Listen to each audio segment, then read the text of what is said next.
Today ay magluluto tayo ng chicken and pork apritada na pwede nyo ring pang negosyo. Ang una muna nating gagawin ay piprituhin muna ang carrots at ang patatas.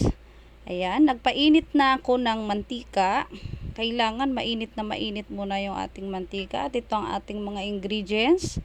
Ayan. So, ilagay na natin ang ating patatas at carrots. Ayan. Prituhin lang natin at pagka hindi na siya dumidikit sa ating kawali, ibig sabihin nun pwede na natin siyang hanguin at iset aside muna natin. At para katapos nyan ay pwede na tayo dito rin magisa ng sibuyas, bawang. Ayan, igisa lang natin maigi. Ayan, para yung lumalabas ang aroma. Lagyan natin ng kamatis. Ayan, naglalagay ako ng kamatis, guys. So, i-mix lang natin. Naglalagay rin pala ako ng dahon ng laurel. Optional naman yan, guys. Nasa sa inyo kung gusto nyo ring maglagay ng ganyan. So, pwede na natin ilagay ang ating pork. Isangkot sa muna natin yan hanggang sa maging magmanti-mantika na siya, mag-golden brown.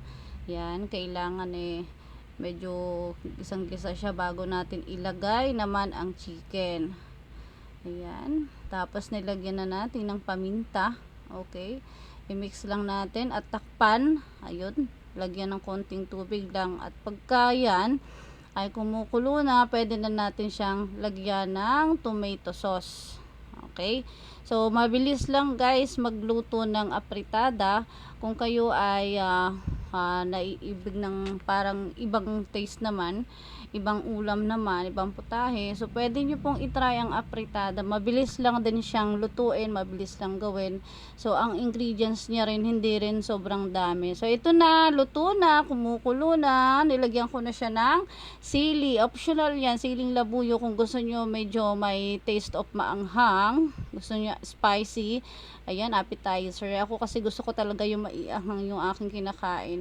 Yun, inilagay ko na din itong ating bell pepper, pampabango. Ayan, guys. Kumukulo na. Pinakuluan ko lang yan ng about 30 minutes. Mabilis lang naman, sa mahinang apoy lang ha. Huwag nyo lalakasan yung inyong apoy habang nagpapalambot tayo ng karne. Ayan, muli nating takpan.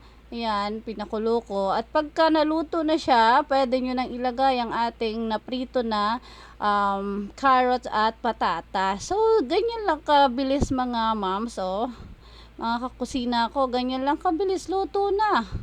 Saglit na saglit lang tayong gumawa ng chicken apritada, chicken and pork apritada.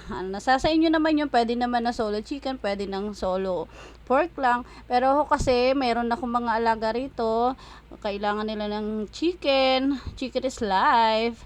So, ito na, tiyanan, mukhang sarap. Ang bango na, guys. So, kain na tayo. So, kung nagustuhan nyo po ang aking video, paki-like and share. At sa susunod ko pang mga menu, panoorin nyo para tayong lahat sabay-sabay matuto magluto at pwede nyo rin po itong pagkakitaan, pang negosyo. Ang mga niluluto natin ay talagang garantisado. Thank you for watching. Good day, everyone. Bye.